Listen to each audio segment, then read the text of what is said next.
এর সাথে ডিপ্লয় ছিল। ইভেন তাদেরকে রিসিভ করে কোথা থেকে রিসিভ করেছে, পাকিজা মোড় থেকে আমাদের তাদের পথযাত্রার সামনে এবং পিছনে ঢাকা জেলা পুলিশের সদস্যরা তাদেরকে প্রোটেকশন দিয়ে এখানে নিয়ে এসেছে এই স্থানে। আনার পরে যা আমরা যতটুকু জানতে পারলাম, বক্তৃতা চলাকালে এখানে যারা ছিলেন হঠাৎ করে একটা বিস্ফোরণের ঘটনা ঘটে। আপনারা নিজেরাও সাংবাদিক ভাই বোরা এখানে উপস্থিত ছিলেন। তো আমরা এখন বিষয়টা নিয়ে, এটা খুবই অনাকাঙ্ক্ষিত হওয়ার কথা না, আমার ফোর্সরাও ছিল, সাথে সাথে আমার পুলিশ, আমার এখানে সাভার থানার ওসি নূর মোহাম্মদ ছিল, সাভার সার্কেলের এডিশনাল এসপি ঈশান ছিল, সহ আমার পুলিশের এই থানার অনেক ফোর্স এখানে ডিপ্লয় ছিল।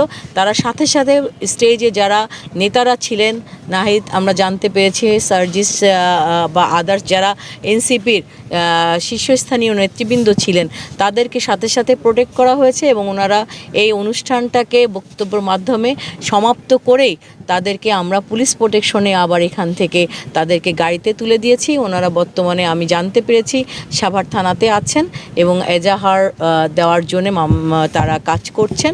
আমাদের পুলিশও সেখানে আছে সবাই। তো আমরা এটা তদন্ত করে দেখছি। আমি ইতিমধ্যে সার্কেল, আমার এডিশনাল এসপি সার্কেল তিনিও আছে এখানে, জাহাঙ্গীর, আমি তাকে নির্দেশ দিয়েছি 3 সদস্যের একটা তদন্ত কমিটি করতে, এবং মামলা হলে এটা তদন্তের সাথে আমরা এটি ঘটনার সাথে যারাই জড়িত থাকুক না কেন, যে বা যারা, অবশ্যই আমরা, এবং একটা বিষয় আপনারা জানতে পেরেছেন যে ঠিক তৎক্ষণাৎই কিন্তু বিদ্যুৎ চলে যায় এখানে, আমরা সে বিষয়েও বিদ্যুৎ অফিসে যোগাযোগ করছি, বা সেখানেও আমরা এটাকেও সাসপেক্টের বাইরে রাখছি না, কোথাও কোনো কিছুই আমরা সাসপেক্টের বাইরে রাখছি না।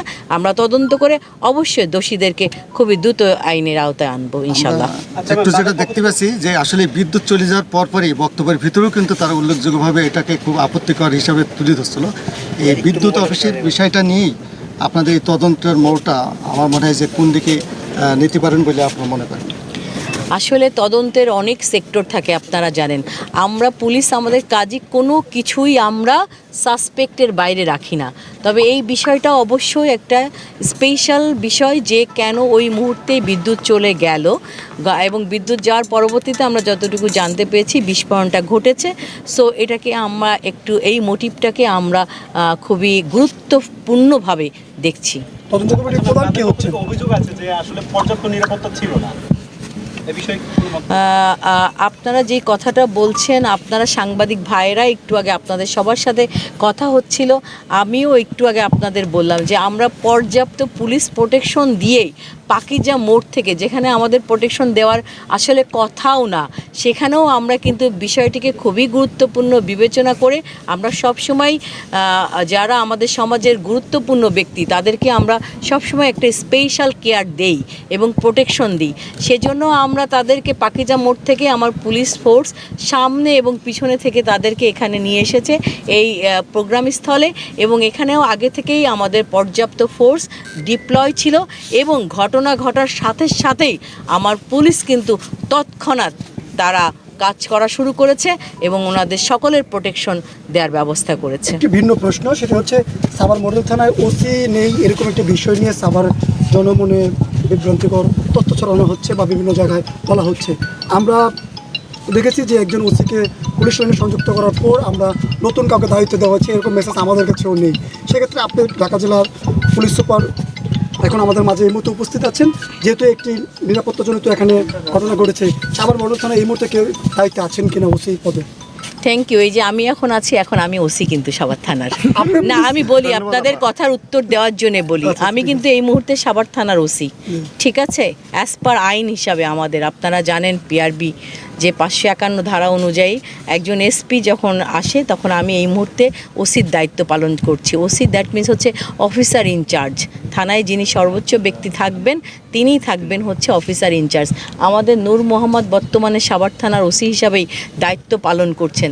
সো সাভার থানার ওসি নাই, বিষয়টা তথ্যটা আসলে একটু আমাদের আইন সম্পর্কে অনেকেই জানে না, র্যাঙ্ক বিষয় সম্পর্কে সাধারণ জনগণ হয়তো অবগত নাই বলেই এই ভুল ধারণাটা জনগণের মধ্যে হচ্ছে।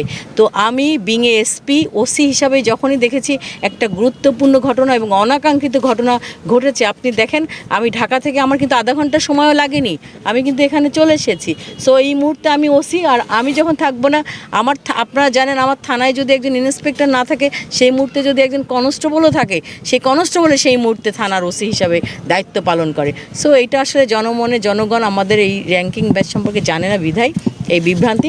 নূর মোহাম্মদই বর্তমানে সাভার থানার ওসি হিসাবে দায়িত্বে আছে। তবে স্থায়ীভাবে সবার মতো জায়গায় স্থায়ীভাবে ওসি নিয়োগ হ্যাঁ, আপনি যেটা বলেছেন স্থায়ীভাবে, আসলে ওটাও আসলে আপনি যেটা বলেছেন ওই সিস্টেমেরই একটা অংশ।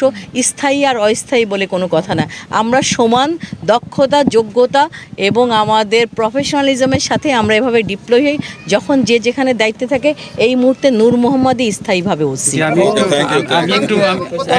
প্রধানটা একটু যদি আমাদেরকে বলতেন। তদন্ত কমিটির প্রধান হবে আমাদের উত্তর, যেটা বলা হয় এডিশনাল এসপি উত্তর, আমাদের জাহাঙ্গীরকে আমি তদন্ত কমিটির প্রধান, এবং আমাদের যে ঈশান আছে সার্কেল এডিশনাল এসপি উনি, আর এই থানার ওসি নূর মোহাম্মদ, আপাতত এই তিনজনকে দিয়ে আমি কমিটি করে দিচ্ছি।